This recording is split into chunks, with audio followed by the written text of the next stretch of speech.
Assalamualaikum warahmatullahi ta'ala wabarakatuh. Bismillahirrahmanirrahim. Alhamdulillahi rabbil alamin. Wassalatu wassalamu ala ashrafil anbiya'i wal mursalin Sayyidina wa maulana Muhammadin wa ala alihi wa sahbihi ajma'in. Amma ba'd. Pemirsa TV Tabalong rahimakumullah,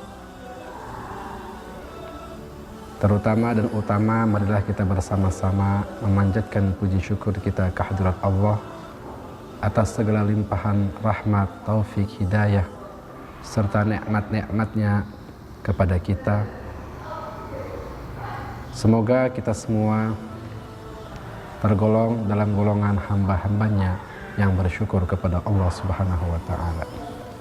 Salawat dan salam semoga selalu tercurah kepada junjungan kita, panutan kita, cahaya bagi hati kita, Sayyiduna wa maulana Muhammad, serta keluarganya, sahabatnya, kerabatnya ila yaumiddin.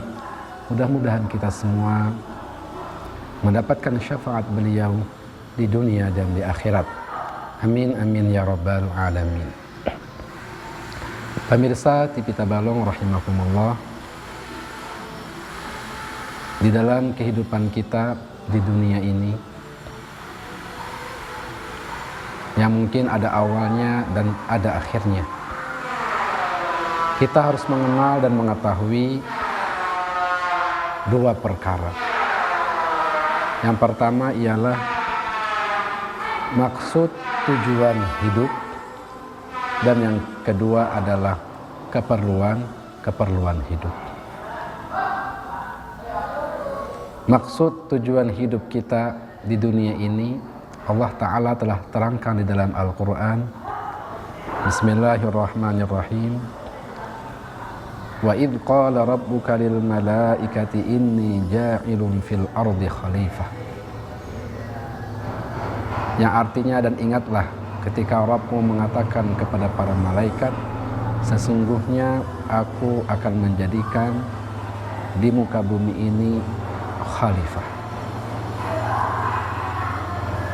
Yang kedua, di dalam ayat yang lain Allah Subhanahu wa Ta'ala terangkan di dalam Al-Quran. Bismillahirrahmanirrahim. Wa ma khalaqtul jinna wal insa illa liya'budun. Dan tidaklah aku ciptakan jin dan manusia kecuali untuk mengabdikan dirinya kepada kami, mengabdikan diri kepada Allah Subhanahu wa Ta'ala. Inilah maksud tujuan hidup kita di dunia, yaitu untuk beribadah, mengabdikan diri kepada Allah Subhanahu wa Ta'ala. Adapun keperluan hidup kita di dunia ini ada beberapa hal. Di antaranya makan dan minum, kemudian pakaian, rumah tempat tinggal, anak dan istri, kemudian kendaraan kita. Nah, ini adalah hal-hal atau perkara-perkara keperluan kita hidup di dunia ini. Maka kita harus mengenal, jangan sampai kita menjadikan maksud tujuan hidup itu sebagai keperluan, sedangkan keperluan hidup sebagai maksud tujuan hidup. Jangan sampai. Sehingga Allah Subhanahu wa Ta'ala utus ribuan para nabi dan rasul untuk mengingatkan umat manusia akan dua perkara ini. Mana tujuan hidup, mana keperluan hidup. Sehingga kita paham dan kita menjalankan hidup sesuai dengan kehendak Allah, sesuai dengan sunnah-sunnah ataupun ajaran-ajaran yang diajarkan oleh baginda Nabi Muhammad sallallahu alaihi wasallam. Pemirsa TV Tabalong rahimakumullah, ibadah kepada Allah, mengabdikan diri kepada Allah, sebagaimana firman Allah, wa ma khalaqtul jinna wal insa illa liya'budun, tidaklah aku ciptakan jin dan manusia kecuali untuk mengabdikan dirinya kepadaku, untuk beribadah kepada Allah Subhanahu wa ta'ala. Maka ibadah kepada Allah banyak caranya, seperti membaca Al-Quran, zikir, salawat, sholat 5 waktu, membayar zakat, haji bagi yang mampu, bersedekah, dan amal-amal ibadah yang lain yang merupakan menjadi sarana kita, tangga kita mendekatkan diri kepada Allah Subhanahu wa ta'ala. Namun perkara-perkara itu atau hal-hal itu di dalam kehidupan kita mungkin agak susah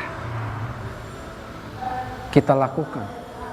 Seperti membaca Al-Quran, apakah di dalam 24 jam itu kita hanya membaca Al-Quran sebagai bentuk ibadah kita kepada Allah? Atau sholat 24 jam itu kita sholat saja sebagai bukti pengabdian kita kepada Allah? Atau ibadah-ibadah yang lain? Tidak bisa, bukan seperti itu. Bahkan Allah juga perintahkan kita untuk menafkahi keluarga kita, untuk bekerja, ya.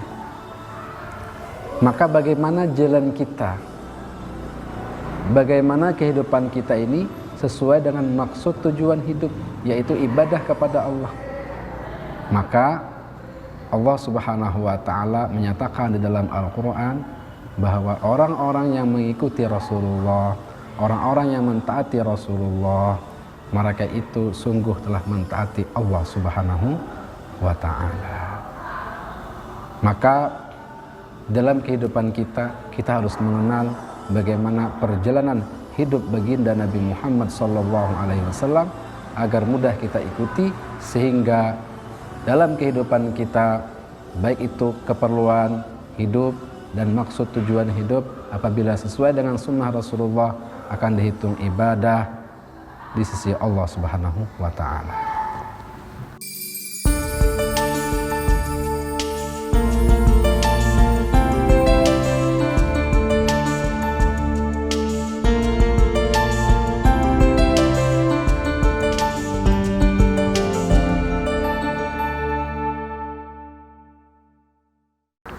Bismillahirrahmanirrahim. Pemirsa TV Tabalong rahimakumullah, seperti yang telah kita sampaikan tadi, keperluan hidup kita, maksud tujuan hidup kita, apabila kita lakukan, kita kerjakan sesuai dengan sunnah Rasulullah, itu semua akan dihitung ibadah oleh Allah Subhanahu wa ta'ala.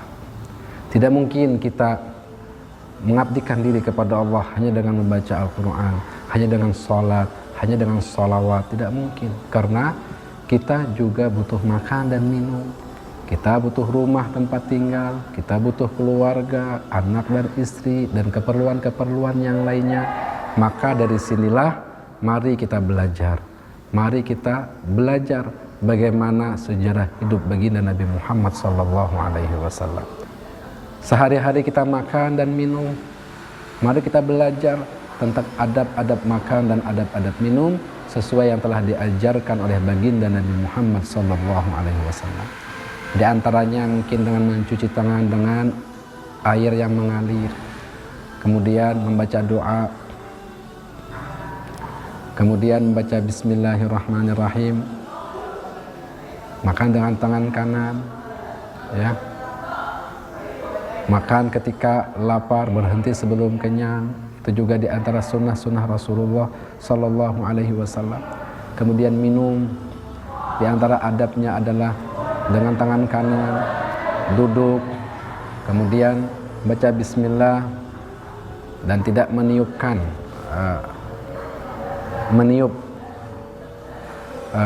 air yang panas dengan tiupan kita. Itu juga di antara adab baginda Nabi Muhammad SAW ketika minum. Dan banyak lagi yang lain, seperti kita tidur, Rasulullah juga tidur. Kalau tidur kita sesuai dengan adab dan ajaran Rasulullah, maka tidur kita pun akan dihitung ibadah oleh Allah. Banyak lagi keperluan yang lain. Kita pakai baju, pakai pakaian, baca doa, melepas pakaian, baca doa, masuk rumah, baca doa, keluar rumah, baca doa, ketika jalan, berdoa, berzikir, tundukkan pandangan, melihat masjid kita baca sholawat, melihat pemandangan-pemandangan indah mengingatkan kita kepada Allah, bertafakur kita sesuai dengan apa yang telah diajarkan oleh baginda Nabi Muhammad SAW. Maka semua itu dari apa yang kita amalkan dari bangun tidur sampai tidur kembali, apabila sesuai dengan sunnah Rasulullah, maka itu semua akan dihitung ibadah oleh Allah Subhanahu wa Ta'ala. Sehingga apa? Sehingga kehidupan kita ini tidak ada yang sia-sia. Sesuai dengan firman Allah, tidaklah aku ciptakan jin dan manusia kecuali untuk mengabdikan dirinya kepada aku, kata Allah Subhanahu wa Ta'ala. Rasulullah adalah makhluk yang paling sempurna. Rasulullah telah menunaikan hak Allah terhadap beliau. Hak menjadi hamba telah beliau tunaikan kepada Allah Subhanahu wa Ta'ala. Maka beliau adalah pemimpin kita. Beliau adalah suri tauladan yang baik bagi kita di dalam penghambaan diri kepada Allah Subhanahu wa Ta'ala. Dan Allah telah akui di dalam Al-Quran bahwa Rasulullah itu adalah benar hamba Allah. Subhanalladzi asra bi 'abdihi, Maha suci Allah, zat yang telah menjalankan hambanya.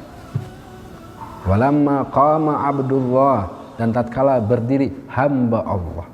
Siapa itu? Nabi kita, Nabi Muhammad sallallahu alaihi wasallam. Maka beliau adalah pemimpin kita, suri tauladan bagi kita, idola kita. Maka apabila kita melakukan keperluan dan tujuan hidup ini sesuai dengan sunnah Rasulullah, ajaran Rasulullah, maka itu semua tidak akan sia-sia, akan dihitung ibadah di sisi Allah Subhanahu wa Ta'ala, dan akan mendapatkan ganjaran-ganjaran serta pahala-pahala. Di antaranya adalah kita menjadi orang yang terdekat dengan Allah, dengan baginda Nabi Muhammad sallallahu alaihi wasallam. Karena Rasul sallallahu alaihi wasallam bersabda, setiap umatku pasti masuk surga kecuali orang yang enggan. Para sahabat bertanya, siapa mereka yang enggan ya Rasulullah? Beliau menjawab, man ata'ani, siapa yang mentaati aku, merekalah orang yang masuk surga. Dan orang yang ingkar kepadaku, tidak mau mentaati aku, merekalah orang-orang yang enggan memasuki surganya Allah Subhanahu wa Ta'ala. Maka dari sini kita tahu bahwa pintu menuju rahmat Allah, pintu menuju surganya Allah adalah Rasul sallallahu alaihi wasallam. Pemirsa TV Tabalong rahimakumullah, semakin kita dekat dengan Rasulullah, semakin kita parak lawan Rasulullah dengan cara mencintai beliau, menghidupkan sunnah-sunnah beliau, maka kita semakin dicintai oleh Allah Subhanahu wa Ta'ala. Namun sebaliknya, apabila kita jauh dari Rasulullah, tidak menjalankan sunnah dan adab-adab beliau, maka kita pun orang yang jauh dari Allah, jauh dari Rasulullah. Dan Allah telah berfirman, falyahdharil ladzina yukhalifuna an amrihi an tusibahum fitnatun aw yusibahum adzabun alim. Hati-hati, kata Allah, orang-orang yang menyalahi Rasulnya, yaitu baginda Nabi Muhammad SAW, akan mendapatkan fitnah di dunia dan akan mendapatkan azab yang pedih kelak di akhirat.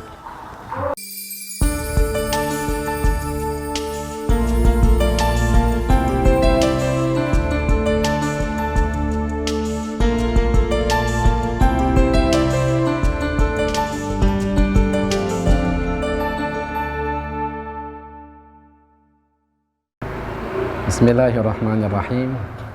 Pemirsa TV Tabalong rahimakumullah, dalam kehidupan kita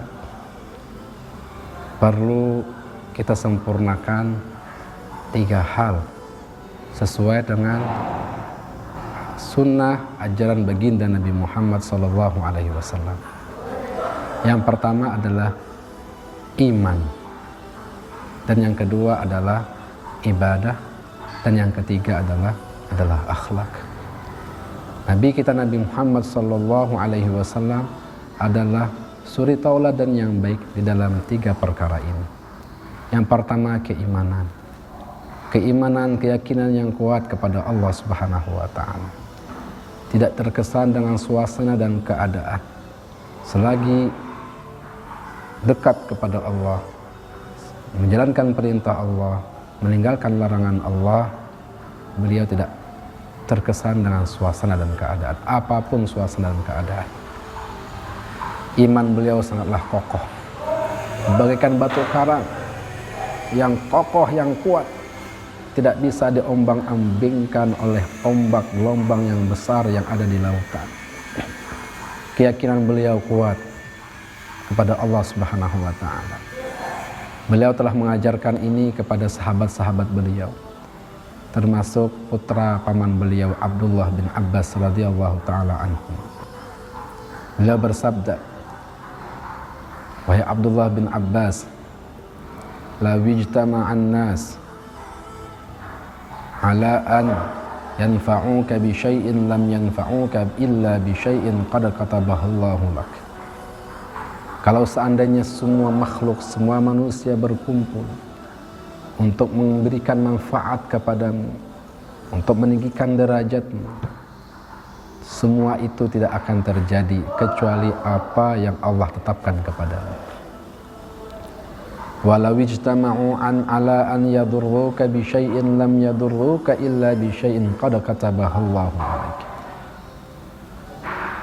Kalau seandainya mereka juga berkumpul, bersatu, bersinergi satu sama lain untuk memudaratkanmu, untuk membunuhmu, untuk mengucilkanmu, untuk menghinakanmu, tidak akan bisa kecuali apa yang Allah tetapkan kepadamu. Ini adalah salah satu bukti keyakinan yang kuat yang dimiliki oleh baginda Nabi Muhammad sallallahu alaihi wasallam.